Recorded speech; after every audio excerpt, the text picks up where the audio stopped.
Satu, dua, tiga.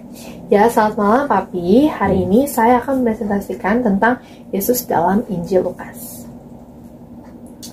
Jadi di sini ada 3 bukti Yesus yang menunjukkan bahwa Yesus adalah manusia sejati. Yang pertama adalah Yesus takut. Yesus merasakan takut sebelum ia disalibkan.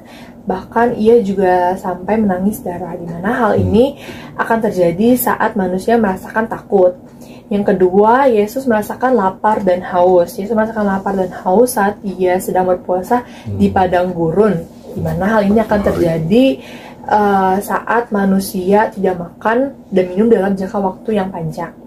Lalu yang ketiga adalah Yesus mati, di mana semua organ tubuhnya berhenti bekerja, di mana hal ini akan terjadi saat manusia mati. Lalu Allah itu transenden dan imanen.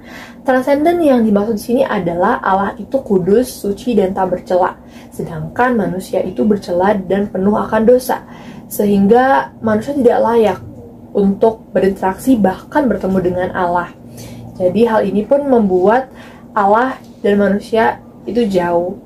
Tapi Allah merendahkan dirinya dengan cara turun ke bumi menjadi manusia dan berinteraksi dengan manusia. Dan hal ini pun membuat Allah dan manusia menjadi dekat. Jadi dapat disimpulkan bahwa Allah itu transenden dan juga imanen. Lalu apa yang dimaksud dengan Yesus mencari yang hilang? Tujuan Yesus ke bumi adalah untuk mencari dan menyelamatkan manusia yang hilang, yaitu orang-orang berdosa. Semua orang yang berniat mencari Allah menggunakan ritual-ritual agama pribadi, di mana hal itu adalah salah, karena yang benar adalah Allah yang mencari manusia, sehingga Allah tidak perlu dicari, karena di sini manusialah yang hilang, sehingga hanya Allah lah yang bisa mencari manusia.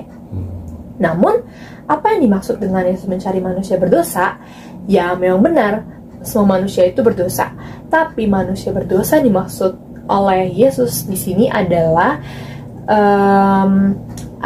orang yang merendahkan dirinya di hadapan Tuhan dan mengakui dosanya, sehingga mereka membutuhkan pengampunan dan juga keselamatan dari Allah. Karena beberapa orang ada yang menganggap dirinya paling benar dan paling suci, sehingga mereka tidak lagi membutuhkan pengampunan bahkan keselamatan.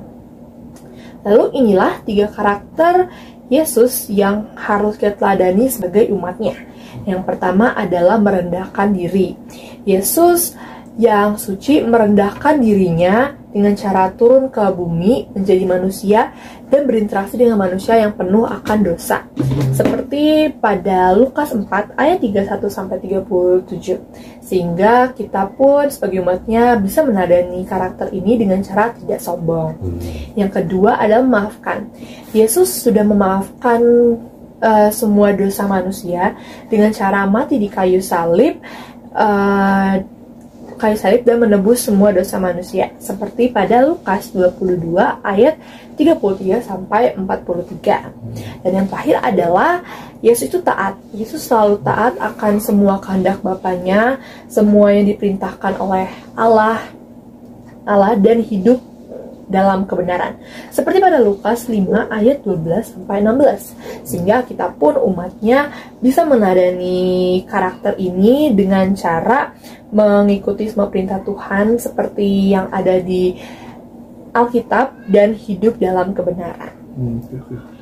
Oke.